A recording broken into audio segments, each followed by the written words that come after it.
Andrés Bustos García. Hoy les vengo a presentar mi proyecto final de la materia Cálculo 1. Soy de primer semestre, especialmente del grupo 1104. Esta clase la imparte el profesor Enrique Espinosa Loyola.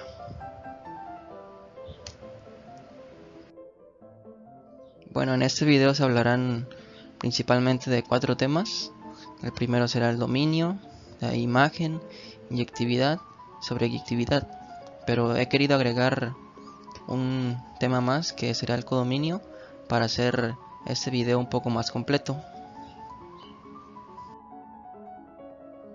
Bien, empezaremos con una breve introducción sobre el concepto de función. Tenemos nuestra función f del conjunto x en el conjunto y. Entonces es una ley o regla que a cada elemento x pequeña de nuestro conjunto x le hace corresponder un único elemento y pequeña de nuestro conjunto y. Y la función f de x en y se representa por esta expresión que se lee la función f de x en y. Y bien, tenemos aquí una imagen que nos da 4 ejemplitos, 3 de los cuales sí son función y uno el que no es función. Veremos el que no es función y por qué. Vemos que en nuestro conjunto x hay 3 elementos, en el cual el primer elemento, que sería cualquier x pequeña, le corresponden 2 de nuestro conjunto y. Y esto es incorrecto, ya que como ven en estas 3 imágenes, a todos nuestros elementos del conjunto x solo les corresponde 1 del conjunto y. Bien, ahora veremos dominio, rango y codominio.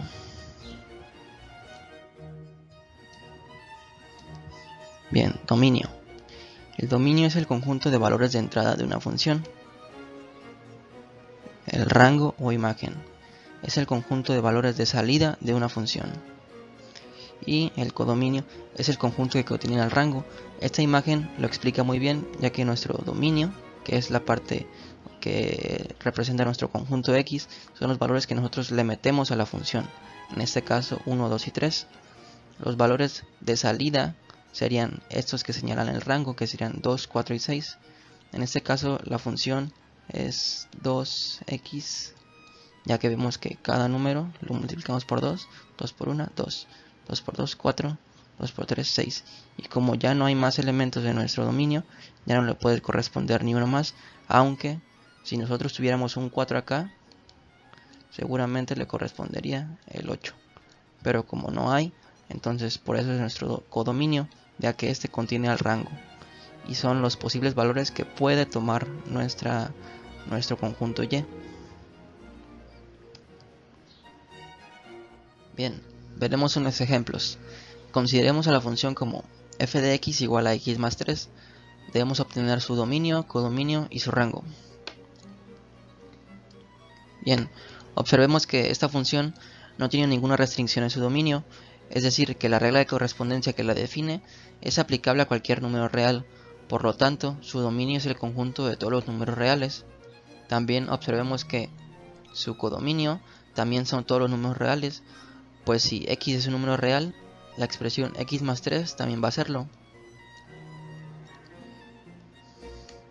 Y escribimos que el dominio de f va a ser igual a todos los reales, igual al codominio de f. Y solemos denotarla como que f va de r en r. Entonces, ¿cómo obtenemos el rango? Dijimos que el rango de f es el conjunto formado por todos los valores de salida de la función. Es decir, que el rango de f va a ser igual a una y pequeña en r, tal que y va a ser igual a nuestra función para alguna x pequeña en r. Esto quiere decir que en el conjunto del rango de f, que también se puede notar como imagen de f, o también im de f, están todas las posibles soluciones de la ecuación y igual a x más 3. Y observemos que para cada número real x tenemos un número real y pequeña, por lo que todo número real es una posible solución. Es decir, que el rango de f también va a ser igual a r. O sea, que el rango de f son todos los números reales. Bien, ahora veremos cómo se comporta nuestra función gráficamente. Recordemos que nuestra función era x más 3. Entonces por definición sabemos que y es igual a f de x, así que solo sustituimos. Y ahora necesitaremos tabular para saber dónde se encuentran nuestros puntos. Nosotros le inyectamos enteros, que serían menos 3, menos 1, 0 y 1. Entonces lo único que hacemos es sustituir los valores que nosotros queramos, esos son arbitrarios, en nuestra función. Entonces nos queda como que y es igual a menos 3 más 3, que nos queda igual a 0. Vemos que nuestro menos 3 va a estar en el eje de las x y nuestro 0 en el eje de las y. Y así sucesivamente con el menos 1 nos queda 2, menos 1 en el eje de las x y 2 en el eje de las y. 0, 3, 1 y 4. De esta forma podemos aproximarnos a la forma de la función, aunque no es muy recomendable con funciones un poquito más avanzadas, ya que algunas de ellas pueden ser muy engañosas. Bien, ahora consideremos a la función como g de x igual a 1 sobre x. Observemos que esta función tiene una clara restricción en su dominio, porque no es posible dividir sobre 0. Entonces 0 no pertenece a su dominio, porque si no la función se nos indeterminaría. Entonces, con los demás números reales ya no hay ningún problema, por lo que el dominio de g sería igual a todos los reales menos el número 0. En este caso también se tiene que el codominio de g va a ser igual a r. Entonces el rango de g, aplicando definición, nos quedaría como rango de g igual a y en r, tal que y igual a nuestra función, que sería igual a 1 sobre x para alguna x en r. Y en la ecuación y igual a 1 sobre x, se tiene que x sería la solución si solamente si x es igual a 1 sobre y. Aquí se tienen que volver dependientes los términos independientes e independientes los términos dependientes. Por lo que el rango de g será el conjunto rango de g igual a 1 sobre y, tal que y en r. Y observamos que aquí también hay una restricción, que sería cuando y vale 0. Entonces el rango de g va a ser igual a todos los reales menos el número 0. Veremos cómo se comporta gráficamente nuestra función g de x igual a 1 sobre x. Recordemos que g de x es igual a y. Entonces tabulamos y le metemos valores. En este caso y igual a 1 sobre menos 2.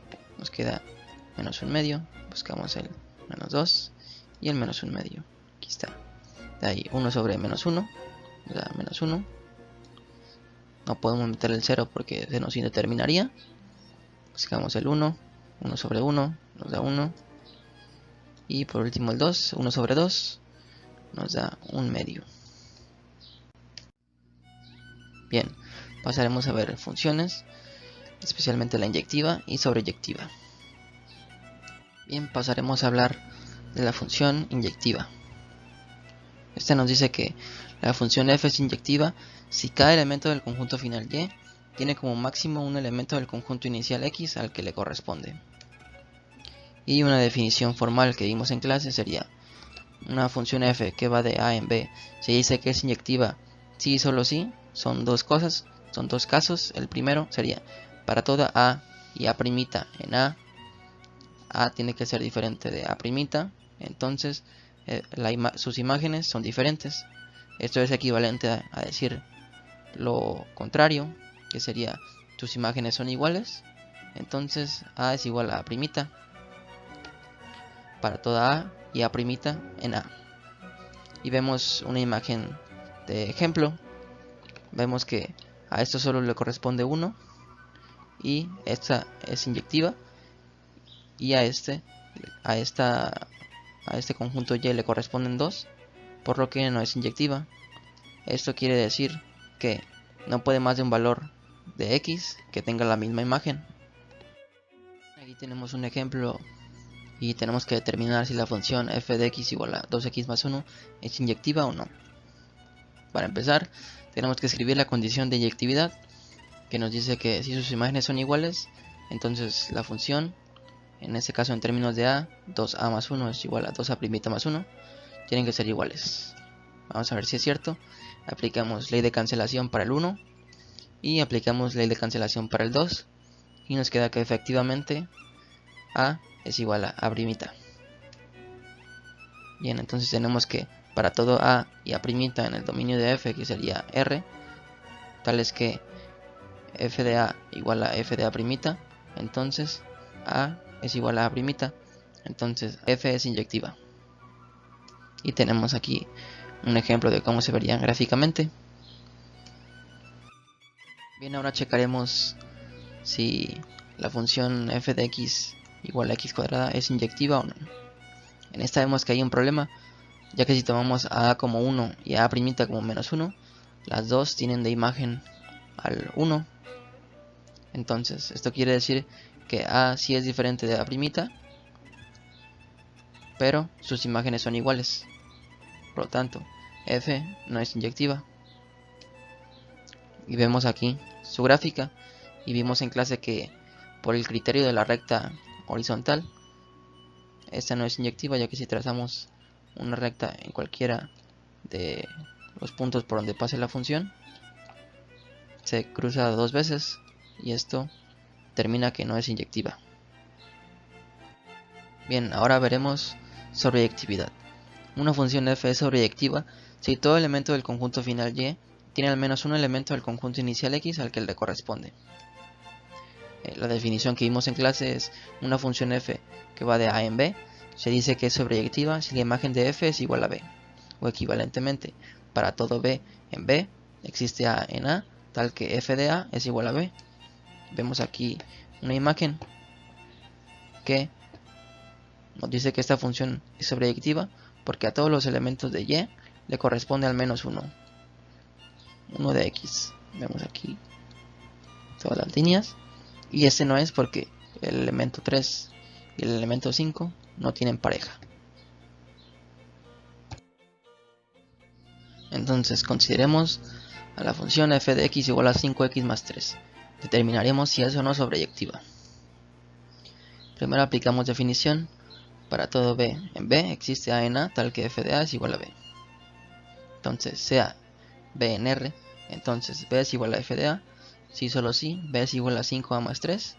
Y tenemos que despejar a. Entonces primero usamos consistencia para quitarnos el 3. Y consistencia inverso multiplicativo para quitarnos el 5. Lo multiplicamos por un quinto en ambos lados. Y nos queda que a es igual a b menos 3 sobre 5. Y vemos que a está en los reales por cerradura, ya que b menos 3 es real y un quinto es real. Entonces tomamos a igual a b menos 3 sobre 5. Entonces sustituimos nuestra a en f de a. Nos queda como que 5. Sustituimos a como b menos 3 sobre 5 más 3. Entonces f de a es igual a b menos 3 más 3, ya que los 5 se elimina. Y nos queda que b menos 3 más 3 es igual a b. Encontramos una a que al aplicar f de a nos manda a b. Entonces para todo b en b existe a igual a b menos 3 sobre 5 en r, tal que f de a es igual a b. Entonces f es sobreyectiva y la imagen de f también es igual a r.